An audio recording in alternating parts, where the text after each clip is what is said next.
We are discussing about chapter number 3, election and representation. Election and representation, चुनाव और प्रतिनिधित्व. So, in this, let us assume that we are playing a game of cricket, you and me, and there are certain rules in this game of cricket. We have to follow that rules. We do need to have an umpire. If something happens, like if I take your catch and that catch is somewhat not clear, the umpire is going to decide. What will happen if this umpire is not there? So we need to have certain rules being followed. So what we are going to see here today is the constitutional provision regarding the election and representation. Election means we elect our representative in various ways, and those people, they represent each other. Like my team will have one captain and your team also will have one captain. So this captain will represent us. There are different methods of elections which we would like to know, and the characteristics of the system of election adopted in our country, that is India.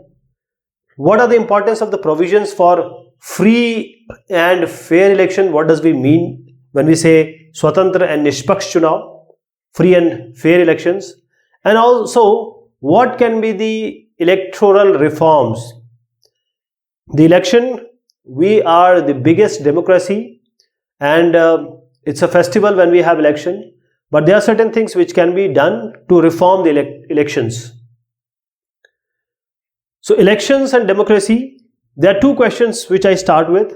First is, can we have democracy without holding elections? The second question will be, can we hold elections without having democracy? The answer to both of them is yes. We can have democracy without holding elections. We can hold elections without having democracy. But what we are going to discuss today and right now in this topic is that you are going to answer these two in a different way. For example, all citizens cannot take direct path in making every decision. For example, let's take India, 135 crores we are, 1.3 billion people. Now this many people, if everyone is asked about every decision, it will be not feasible. So all the citizens cannot take directly part in making every decision. That is why we elect our representative. For example, this 135 crores, if they say elect say 10,000 or I'm just giving a number, 10,000 or say 1,000 people, 1,000 representative. Now this is a very feasible amount. They can take decisions for us. So that is why this election becomes very important. So there are a distinction between a direct and indirect elections, or you can say direct and indirect democracy. So what is direct democracy? In this, every citizens directly participate in the day-to-day decision making and also running the government. For example, it happened in ancient Greece. We have in our local government the Gram Sabhas. This Gram Sabhas is the closest example of this direct way of democracy. This is your house. This is you. This is your sister, your father, your mother, and your grandfather, you can say. Now your father is going to take all the decision. It's indirect. But when the decision, say you are going to bring a television, everyone is asked about their idea, their decision. So this is the direct one. This is the example. So this kind of direct democracy where everyone cannot come. That is why because we have different number of people. So that is why we cannot have direct democracy always. We need to have people representative. So in that arrangement, what happens? We as a citizen, we choose our representative, and those who we choose, they are governing us, they are administrating the country. And the method followed to choose this representative is called election. Election is, this is Nirvachan, Chunav.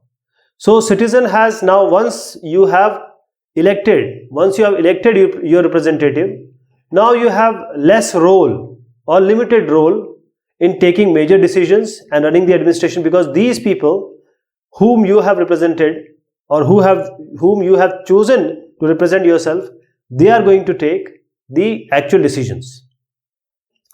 Now there was the second question which I just asked you here, the two questions. So we can have a democracy without holding elections. We can have a democracy, but the thing is, it will be very difficult. We will not have elections, we'll just ask everyone, but it will be difficult. Now the second question was, can we hold elections without having democracy? So let us try to understand this. Not all elections are democratic. So you can say a large number of non-democratic countries, there are countries which are not democracy, they are not Loktantra, Rajtantra, they don't have, but still they hold elections. If you see these non-democratic countries, the rulers are more interested, the rulers are keen to have elections, because they want to show the people of their rule that they are working for them, and they are not just because they are rulers. They want an election, they hold an election, but they hold an election in such a way that it does not threaten their rule.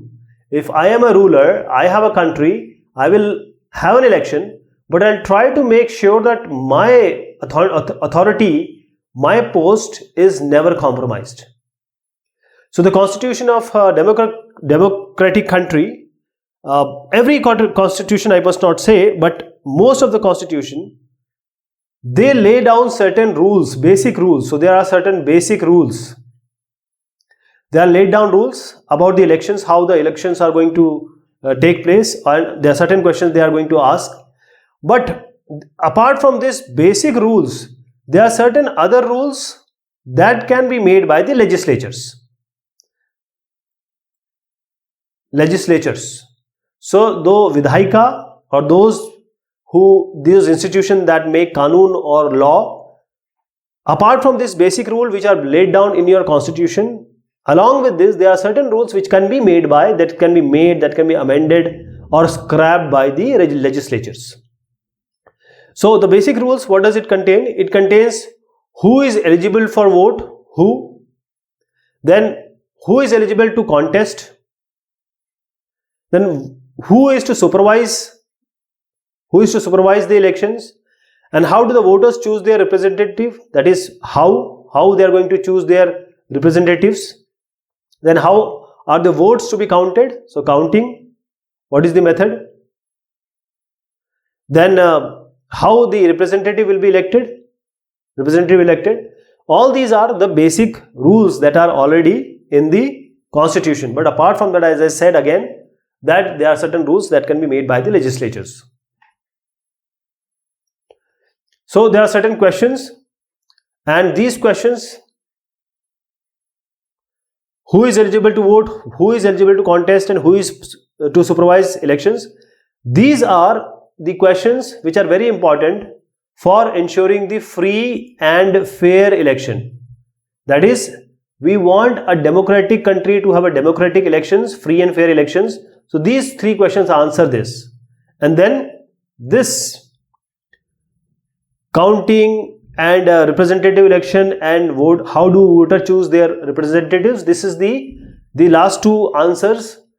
The fair representation, who is going to represent you, there should be fair representation of the Pratinidhi, should be fair, means how do they get elected, etc. What is the election system in India? Whenever we talk about a democratic election, what we do? People vote, and what people vote, their preference will decide who is going to win the contest. But there can be very different ways. People can choose. There are different ways in the preferences can be counted.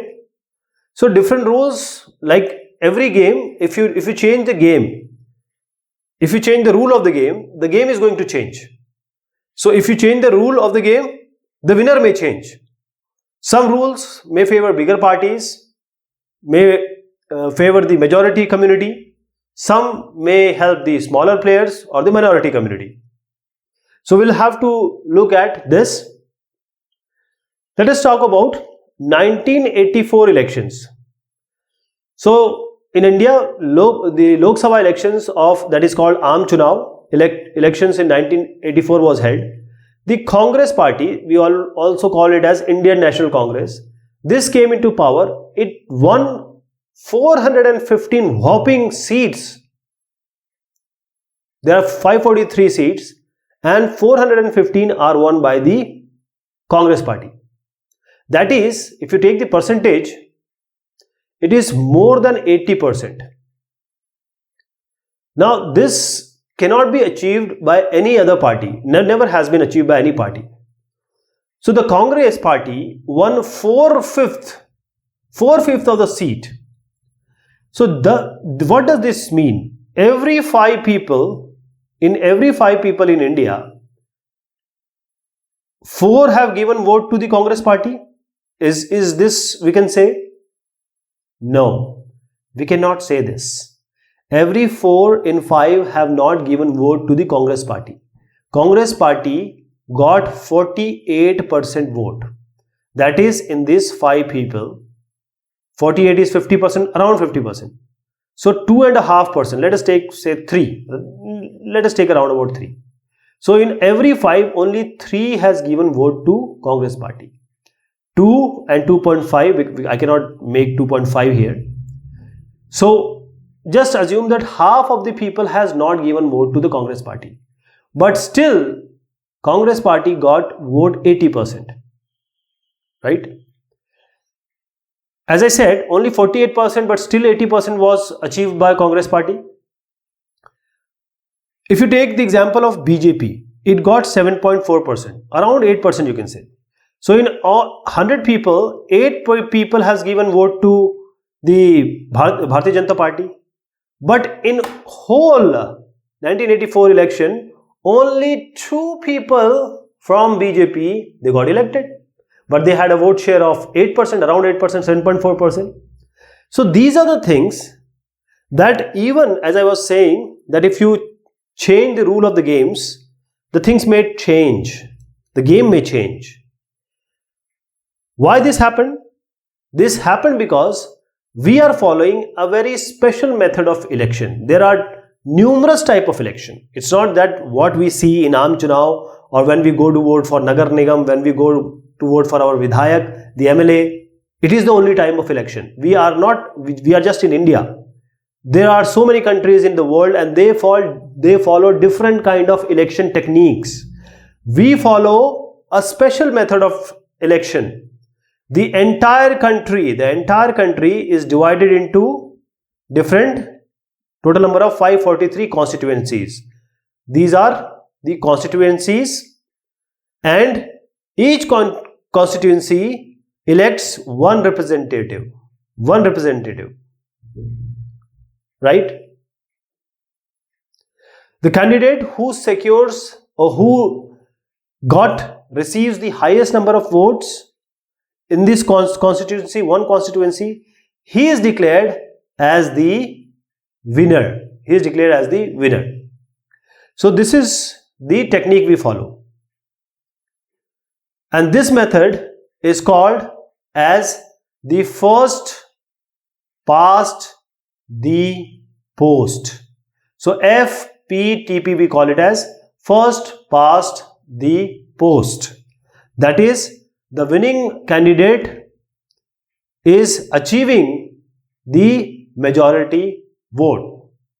But there are other ways also in which the election can be done. This is a post. Say this is a post. And everybody is running for election. Everyone is running. Who get to this post first, he is in this electoral race. He is ahead of everyone, and that is why he is the winner. And this method is also called as plurality system. Plurality system, right? And this is the method, first past the post and plurality system. This is being prescribed in the Indian Constitution. Now let us go back to the Congress example. Now Congress won greater share of seats than the share of votes. Why?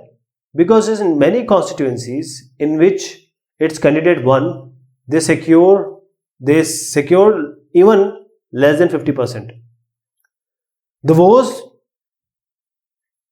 I'll take an example and then let us understand this. Okay, this is Congress party, say this is BJP, this is CPI. Now this person has 40% of vote, that is in 100 people 40% has voted for him. This Bharatiya Janata Party got 30 and CPI also got 30%. If you see, Congress party has 40% or say 40 votes he got, he won the election. Others, they could not win it. But if you see, if you add 30 and 30, it is 60. 60 people are against or they haven't voted for Congress party, still the Congress party candidate won. That is, this vote of those people who has given to Bharatiya Janata Party and the CPI, they went in waste. They got waste. So the losing candidate, the vote go waste. Okay. Even if he has got say 30%, there is one more candidate. He has got 25%. He has got say 25%. So 50 and 30 is 70. He has got this 50 and 70. He has got say 35%. 25. So 50 and 35 is 85. He has got 15%. Now even when these people have got many votes, this 35% person has won. And 35% is way less than what they have got. They have got around 65% and he just got 35%. This is what I wanted to emphasize. This is the situation of our way of election. Now there is one more way of representation which is called the proportional representation, and this is Samanupatik Pratinidhitva. We call it as Samanupatik Pratinidhitva. So let us try to understand this with an example of Israel. So in this, what happens? Each party is allotted the share of seat in the parliament in proportion to its share of votes. For example, each party fills its quota of seat by picking those many of the nominees from a preference list that has been declared before the elections. So this system of election is called the proportional representation system. I'll just explain you how. Say a party A has a list of 10 candidates. Party B again has a list of 10 candidates.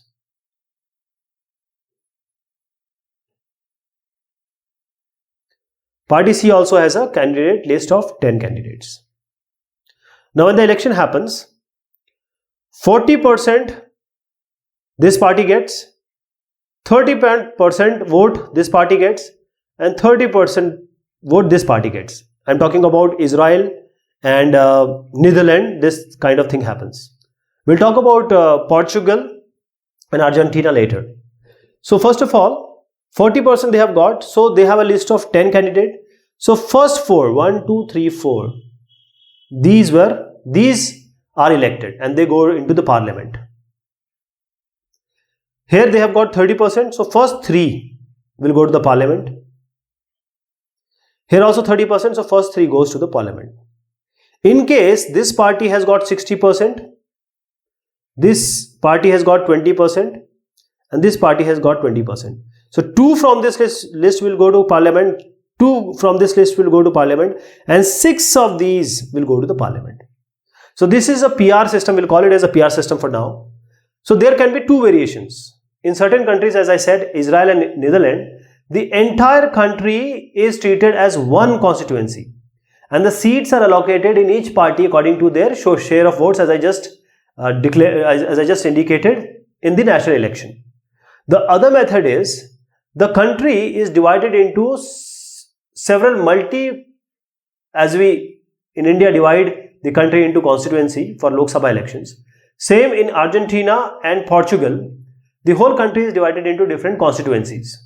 Each party prepare a list of candidates. Same thing is done for say for this constituency A or constituency 1. A, B, C party will have their list. They have their list. Each party prepare a list of candidates for each constituency, and depending on how many have to be elected from that constituency. For example, if 4 are to be elected from this constituency, so only 4 will be in this list. Only 4 will be in this list. Only 4 will be in this list. So, if this party has to be this has to be elected, this to be electing the 4 people, this is the list. So, this is a simple variation of what we have seen. It is just proportional representation, right? If this party gets 100% vote, all the 4 will be elected.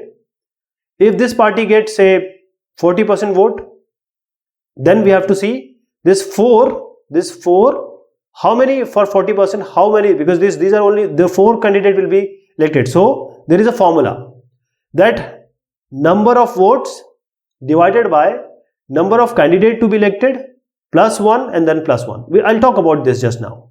These are the number of candidates to be elected. These are the number of votes. I'll just take an example of this. So what happens?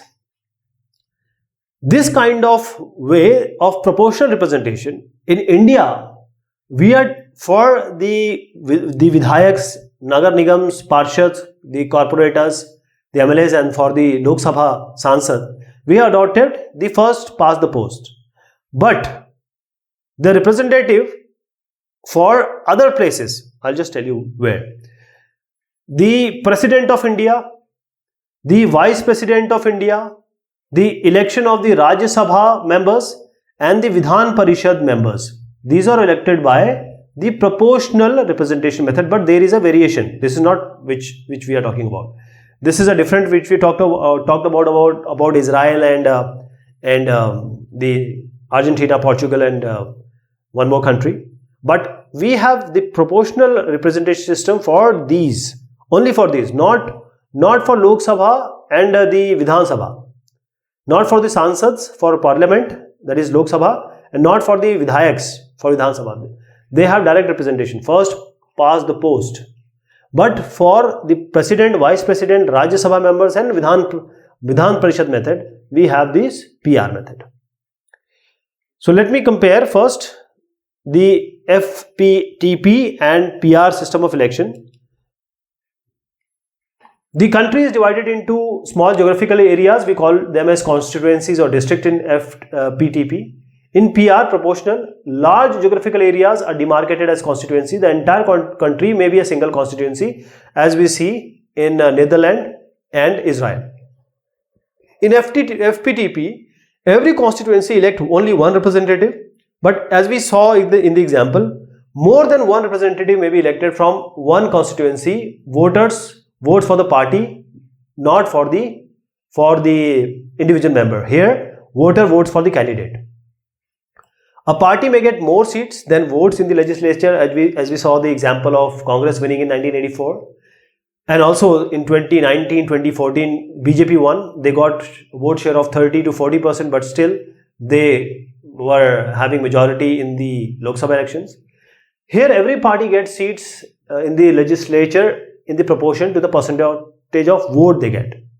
Candidate who wins the election may not get majority 50% plus 1 votes, but here candidate who wins the election gets a majority of votes. That is, the person has to get at least 50% and more. Here it is not required. Even the 30% voting share can win you an election. In United Kingdom and India, it is followed, as I said. The proportional PR system is followed in Israel, Netherlands, etc. So how does this PR?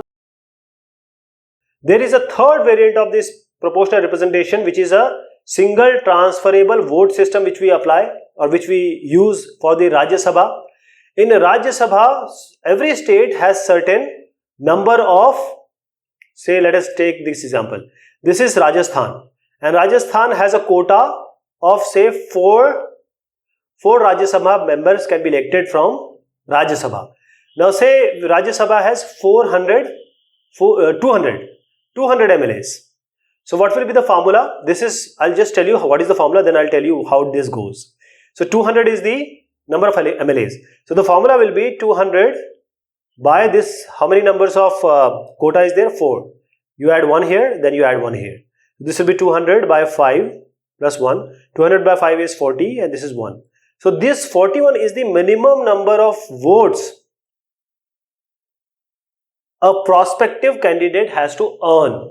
If he or she is not able to earn this, then the procedure is run again and again till a winner is there. So how does it work? Say you are one, me and our friend. We all are MLAs. Only the MLAs are allowed to vote. Member of Legislative Assembly, that is the Vidhan Sabha of this state. So say there are 3 members, Ramesh Kumar, Mohammad Iqbal, Narsingh Yadav. I have given preference like 2, 1, 3. Now you have given preference like 3, 1 and 2. And the third MLA, this MLA has given the preference like say 2, 1 and say 3. So what will happen here? In the first go, we see Mohammad Iqbal has already got the first preference. So this preference is there. Now and we will see whether Mohammad Iqbal has actually secured minimum number of votes. If he has got the maximum number of first preference and he has got the minimum number of votes, he is elected for the Rajya Sabha. This is he will be automatically elected. Now come to here. One member is elected. Let us come to the second member. Now if you see here, Ramesh Kumar has got himself name as second preference in twice. But Narsingh Yadav has got thrice, means the third preference twice. So Narsingh Yadav will be eliminated. And his votes will be transferred to Ramesh Kumar and other members who are fighting, because Mohammad Iqbal is already elected. He has secured 41 and he has got first preference. But for example, the Mohammad Iqbal is not getting this 41 vote. He is just having 40 and Ramesh Kumar is having say 38. So what will happen? The votes being given here is transferred to them. It is being transferred to Narsingh Yadav, vote is transferred to Ramesh Kumar and Mohammad Iqbal. Again the preference will be seen and we will see that preference is Mohammad Iqbal. And now Mohammad Iqbal, if he gets 41, he is already elected. And Ramesh Kumar, if he also gets 41 votes, minimum 41 votes, because he has the second preference, he will be elected. And this process go on and on till all the 4 Rajya Sabha members are elected. So this is the method of election in Rajya Sabha. And the question arises is, why do we adopt FPTP, first past the post system? The main reason is, if you understood this is quite complicated. For you and me, it is somewhat difficult to understand. It involves a lot of mathematics. In India, where most of the population is still learning, not very literate. So the community will not be able to understand this kind of difficult scenario. So the reason of popularity and success of this first past the post system is its simplicity. It is very simple. And the entire election system is extremely simple to understand by even the common voters. Now, who are not specialized in all these science or mathematics of PR system. So if you are not able to understand politics or election, if you are not interested, then the best thing is, the clear choice is that you know that you are going to vote, and that is the only thing, and it is quite simple. So FPTP system offers voter choice not simply between the parties, but this FPTP also gives you the idea of who is in front of you, this member. So you know him very well, you can vote for him. If you are not interested in the party, you are interested in the member, you can vote him. So this is how the simplicity and the availability of the member who you are going to vote, that is why this FPTP is there in our system. In this PR systems, this is proportional representative system. there is no representative who represent. It is, see, there is one locality. Now in PR, one will be from one party, other two will be some other party, and three will be from some other party. So they are representing this area. So not a single person is responsible for that locality, right? But in this system of FPTP, you know that this area, one you have elected one member has been elected, and he is responsible. So he or she can be held accountable. In this 1, 2, 3, 4, 5, 6, these many members, how can you be able to account them? So this is the difference. The makers of our constitution, the framers of our constitution, they also felt that the PR based system election may not be suitable for giving a stable government in a parliamentary system. Because see, if what happens, there is a majority here of 3 members in PR system. So they have majority, but they also have these three are in from some other party, and 3 are from some other party. So there is no clear cut there. They are equal. Say A party, B party, C party. So if you say A party is having majority, it is not. Because if you add B and C, they are also 3. So there is no clear-cut majority, and when there is no clear-cut majority, the government will always be unstable. Therefore, the system makes it possible for parliamentary government to function smoothly and effectively by facilitating the formation of a stable government. FPTP gives you a stable government. That is, for example, you have 303 seats, 2019 election. BJP got 303 seats by itself, and 324 plus seats if you include all the alliance member. So this 303 out of 543, they have already crossed the 284 mark. So they are already in clear majority. So now you can hold them accountable, because they are in the majority. They are governing. They are the Prashasan. They are the Sarkar.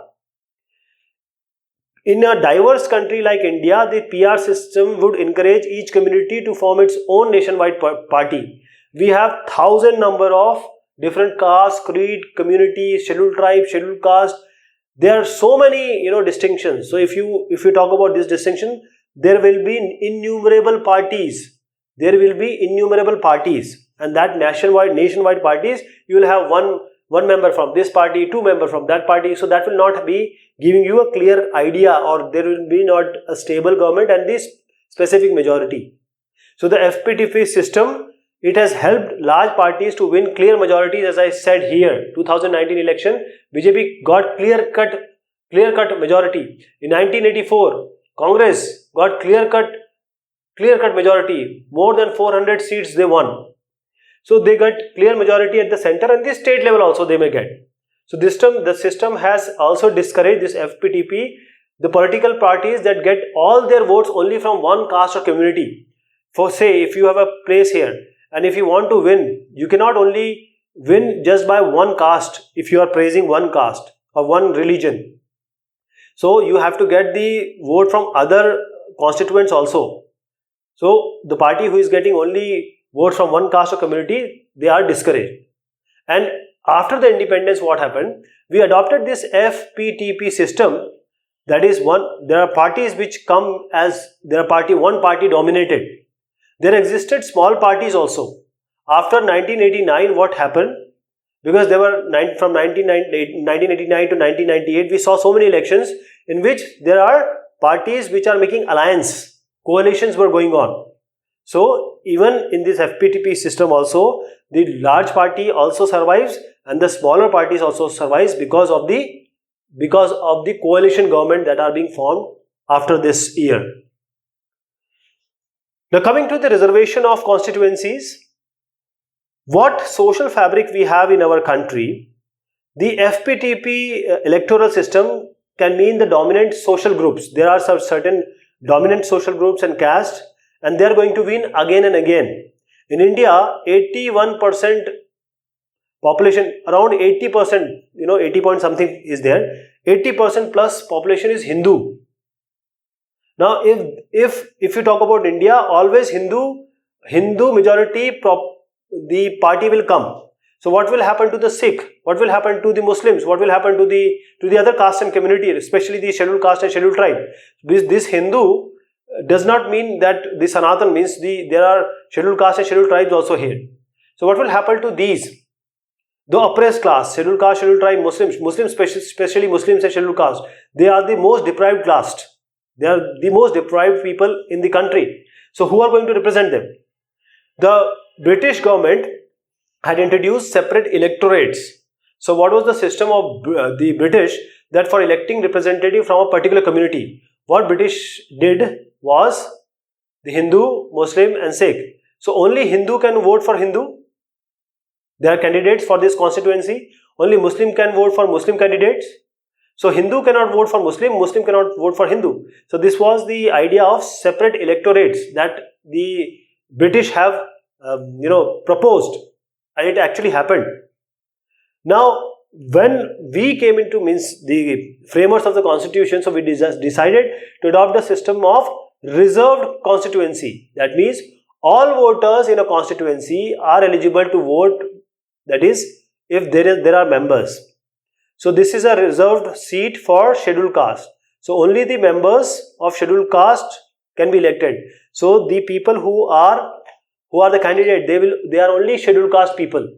And the Hindu community, Muslim community, Sikh community, scheduled tribe community, SC community, all can vote for them. Everyone can vote for them.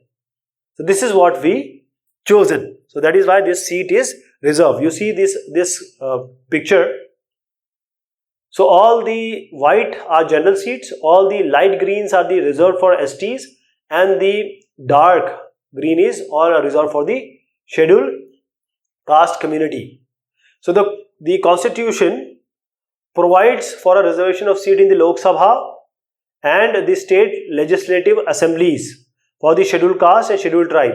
And this was initially for 10 years, and after different constitutional amendment, it has been extended till 2020. It is being given 2010, but it has been extended to 2010. Now the government or the parliament can they can extend this period. So if you see, 543 seats are there in Lok Sabha. So 79 seats are reserved for scheduled caste and 41 seats are reserved for the scheduled tribe. And this is in accordance with the population of scheduled caste in India and population of scheduled tribes in India. That is why these seats are reserved for them. That means for one seat which is reserved for SC, only SC will be elected. Similarly, for one seat which has been reserved for an ST candidate, only ST will be elected from there, and anyone can vote for them. Now the question is, which constituency is to be reserved? Who is going to answer that? So we have a delimitation commission. Now this delimitation commission, this is an independent body. It's an independent body which is appointed by the President of India.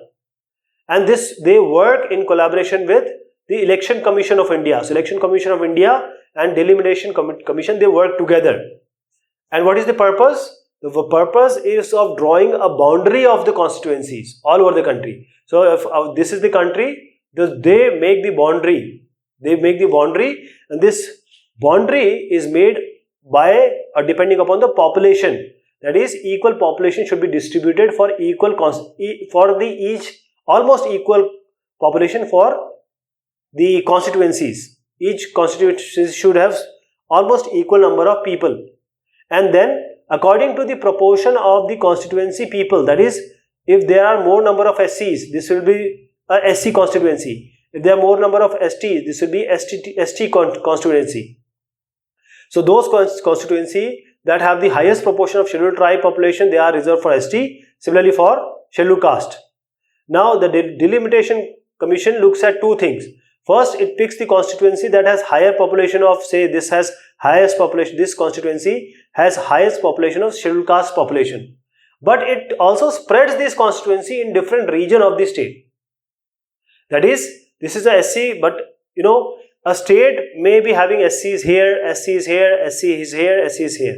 So they also distribute, and every time these reserve constituency, they are rotated each time.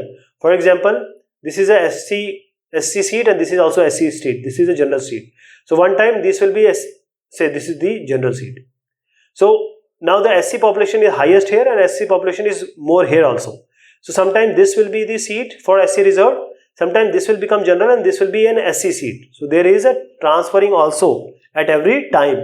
There is a rotation also. And we have also seen that very few women are elected in representative body, that is their MLAs and the Lok Sabha, etc.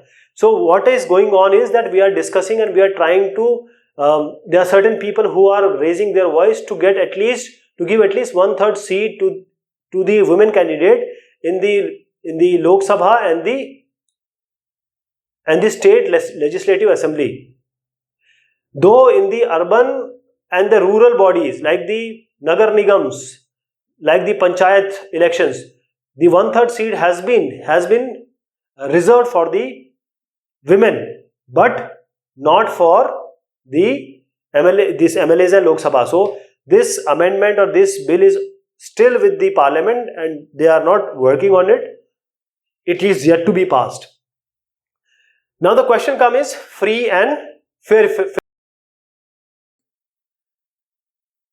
In a democratic country, we need a system of election that allow the aspirations of the voters to find a legitimate expression through the election result. Now, what we need for this? We need a free and fair elections, because if we are giving vote to someone, means most of the people are giving vote to someone and some other person is being elected, this is not called a free and fair elections. Now, universal franchise and right to contest, we need to ask certain questions, that who are the voters? Who can contest the elections? So, all the citizens, adult citizens of the country must be eligible to vote in the elections, and this is known as universal adult franchise. All the adult people can vote of a country. See, one of the most important decisions of the framers of Indian constitutions was to guarantee this universal adult franchise, that is guaranteeing every individual adult citizen of India the right to vote. Till 1989, an adult in India or Indian citizen means anyone who is above the age of 21, so 21 plus. But there was an amendment to the constitution in 1989 and this age was reduced to 18 plus. So this is the 61st amendment of the Constitution of India. This is officially known as the Constitution 61st Amendment Act 1988. And this lowered the voting age of the election to the Lok Sabha and the legislative assemblies, Vidhan Sabha, of the state from 21 years to 18 years. And this was done by amending the article number 326 of the Constitution, and which concerns election to the Lok Sabha and the legislative assemblies. So many people today also, and in the history also, they have thought that everyone should not be given the right to vote.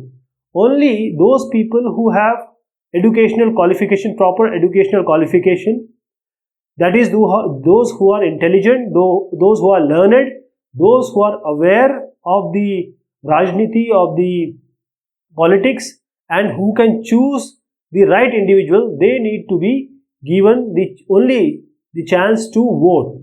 But in our country, everyone, devoid of any caste, religion, caste or any gender, everyone has a right to vote if he or she is a citizen of India and above 18 years.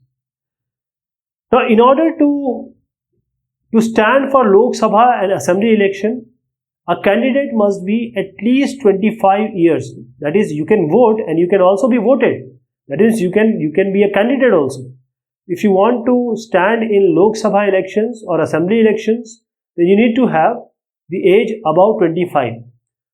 A person who has undergone any imprisonment for 2 years or more than 2 years for some offense is disqualified for contesting the election. He cannot contest the election. But whatever income you have, whatever education you have, whatever class you come, whatever gender you are, the right to contest election is with you. So if you can vote, you can also get voted, contest, you can election. Now, Bharat Nirvachan Ayog, Election Commission of India, we have an independent election commission. So who actually supervise the election, who conduct the election? It is an independent election commission which was constituted by the constitution. So Article 324 of the Indian Constitution, it provides for an independent election commission. There are certain tasks it does for the superintendence, for the direction, for the control of electoral roll, Matdata Suchi, and the conduct of elections in India. So the Election Commission of India is a decisive role, having in virtuality everything to do with the election. That is, whatever is happening with the election, this election commission is involved. Now, in order to assess, because as we see that Lok Sabha and the Vidhan Sabha election, it is the duty of Election Commission of India. But when we talk about assisting the Election Commission of India, there is Chief Electoral Officer in every state. So the Election Commission is not responsible for the conduct of local body elections, that is the Nagar Nigam, Panchayat election. This is not the responsibility of Election Commission of India. It is not the responsibility of Election Commission of India. The State Election Commission, there is a separate election commission in the state. So state election commissioners, they work independently. So the State Election Commission and the Election Commission of India, they work differently. They are independent. Means the state election commissioners, they work independently of the Election Commission of India, and they have their own sphere of operation. They have their own work and boundary. So they are different. Till 1989, the Election Commission was a single member. Till 1989, only one member was the Election Commissioner. So Election Commission was only headed by a single member. But just before this 1989 general election, two more election commissioners were appointed. Making it as 3. Then making the body multi-member, Bahusadasya. And soon after the election, the commission reverted its single member status. So again, after election, only one member was there. Then in 1993, two election commissioners were again, these two other commissioners were also introduced, appointed. And since then, after this 1993, we have a Bahusadasya election commissioners. So there is a chief election commissioner and there are two election commissioners who have equal power than him. According to, means they all have equal powers. So as I said, the chief election commissioner, while we are talking, Sunil Arora is the chief election commissioner. So CEC we call him. CEC presides over the election commission. He is the commissioner, but does not have more power than the election commissioners. The chief election commissioner and these two, means all of these three have equal powers. The CEC and the two election commissioners have equal powers to take all decisions related to any elections or as a collective body. So they are a collective body, if you see here. So they are together. They are appointed by the President of India on the advice of Council of Ministers. So now you may ask question that if the government is appointing them, then they will do according to the government. And if they don't do things according to the government, government will take them off from their seat. They may transfer them. So many person has suggested that a different method should be followed to make a consultation with those who are in power, the Council of Ministers, let us say Council of Ministers, then the opposition leader, and then the Chief Justice of India. All these three should be there to decide who will be the Chief Election Commission or the election commissioners. So these people are asking for it, but still only the Council of Ministers are responsible for appointing these commissioners. Now what will happen if they act against the government, or if some government person in the election he gives some speech, hate speech, and they disqualify him? Then they will be transferred, or whatever things can happen to them. So there is a security of their tenure. The CEC, they have a security. The election commissioner and CEC, they have security. They are appointed for 6 years.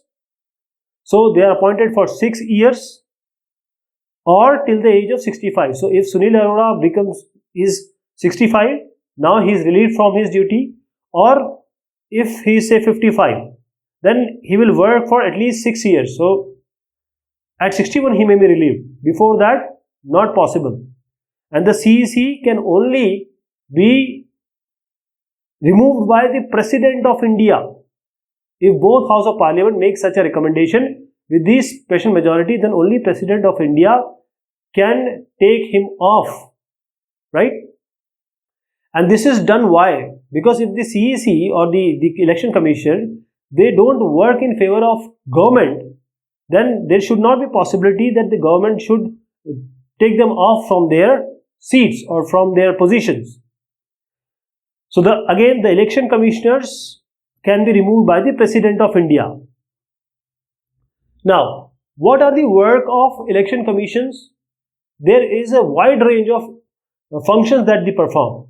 First of all, they supervise the preparation of the up-to-date voter list. So they are doing the work of voter list. That is, every year 18 plus. Every year people will turn 18. So their name has to be added, and those who have died or they have gone outside, taken citizenship somewhere else, so they have to be removed from the list. Okay, those non-eligible should be removed and the eligible should be added. This is the first task. The second task is that what is the timing of the election, or what is the election schedule? That is the notification of the election notification, then the date for nominations and the last date for filing the nominations, then the last date of scrutiny of the candidates, and the last date of withdrawal, and the date of polling, and the date of counting, and the declaration of results. All these are work of Election Commission. Then during the entire process, the Election Commission has the power to take decision, and in order to make the free and fair poll, they can postpone, they can cancel the election if say or entire country, some specific state or some constituency, if the atmosphere is not good and the free and fair election are not possible, they can do that. The Commission also implements the model code of conduct. We also call it as Achar Sahita. Model code of conduct, Achar Sahita. They implement it. They can reorder the repoll. Means if the observer says them that the constituency has some problem, they can again repoll that constituency. And they can again recount also, order for recounting if there is not free and fair or not justified election has taken place. Then the Election Commission also accords recognition of the political parties. So which are the political parties of the nation, which are the political parties of the state? They are recognized by Election Commission of India, and also they provide the symbols to them. And since the Election Commission is having very less staff, so they use the administrative machineries, that is the government servant they use, the teachers, government teachers, the government servants they use. And once the election is in place, all these people are now under the Election Commission. If someone does something wrong, they will be reprimanded. So during this election process, the administrative officers of the state and central government, they are assigned the election duty. So Election Commission has full control on these. They can transfer these officers, or they can stop their transfer also, and if they are not acting well, they can also take the disciplinary action. So Election Commission is more independent. For last 20 years we have seen that they are more independent and assertive, just because they already had the power the constitution has given them, but now they have started using it more effectively, those powers which are already with them. So we have seen that these many elections are already held in India. So these are around 17 elections already took place, and this is the list who won, what percentage they got. So now we will give you some example what Election Commission has done. They have postponed the election process midway in 1991 when the ex-Prime Minister Rajiv Gandhi was assassinated during a campaign in Tamil Nadu. In 2002, because of the Gujarat riot, the Gujarat Assembly was dissolved and the election had to be conducted, but the Election Commission found that because of this violence, Gujarat riots, it is impossible to hold the free and fair elections. So they just stopped it. They postponed it. So this is the power of the Election Commission. They can do in these unprecedented situations and scenarios. They have all the powers to do it. Now whenever we talk about elections or electoral things, we always see there are certain points where we can improve. And when we have all those things, we have universal adult suffrage, the freedom to contest elections, and the establishment of ECI, Election Commission of India. So for free and fair election, we have done everything which is possible. But some suggestions can be there. If we can change the constitutional provision, then the electoral reforms can be put in place and the elections can be done in more free and fair form. So our system is now, our system is now FPTP, that is first past the post, but we can use the variant, that is the PR, proportional representation we can use. So now all the representation can be done. People will be represented properly. The second thing is that 50% is Mahila Bal, that is 50% women are there. So 1/3 of the seat can be reserved for these women candidates in parliament and assemblies. Then money and muscle power. So because the money and muscle power is used so much, this needs to have some restriction. The money is being spent so much that there should be the money given by the government. Government should have some fund that can be given. Then we have anyone with criminal case, even if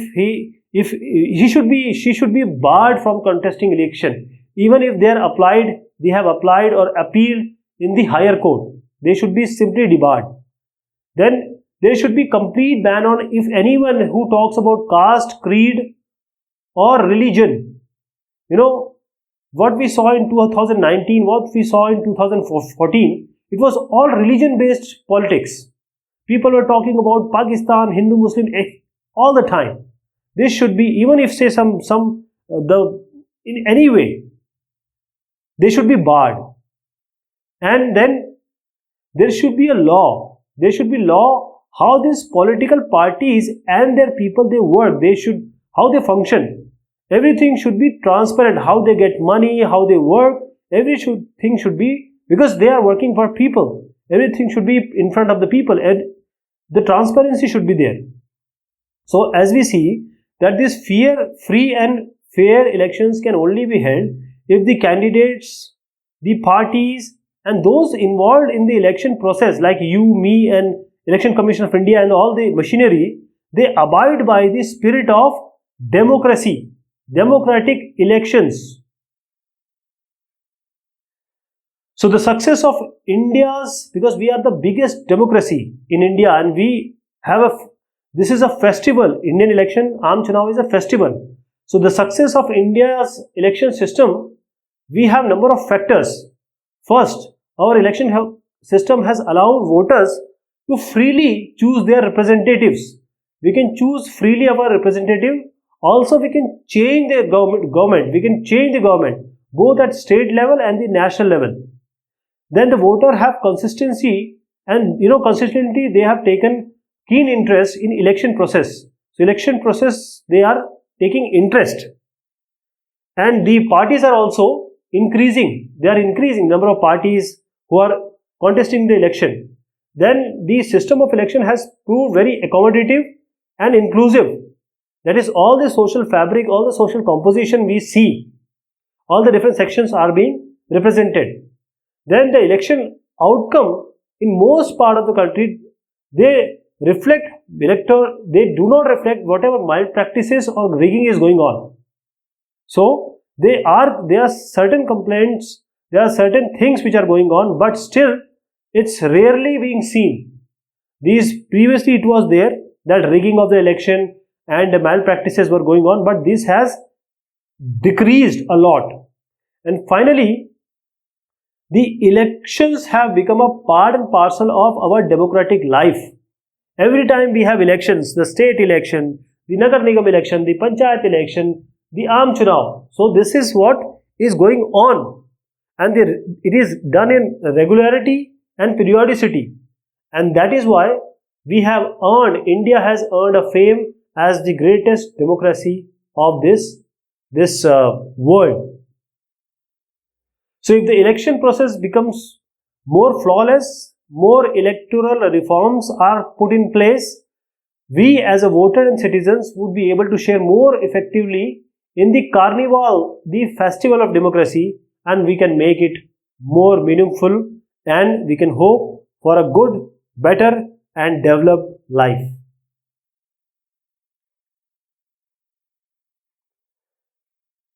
So this is all about this chapter. Thank you so much and take care of yourself.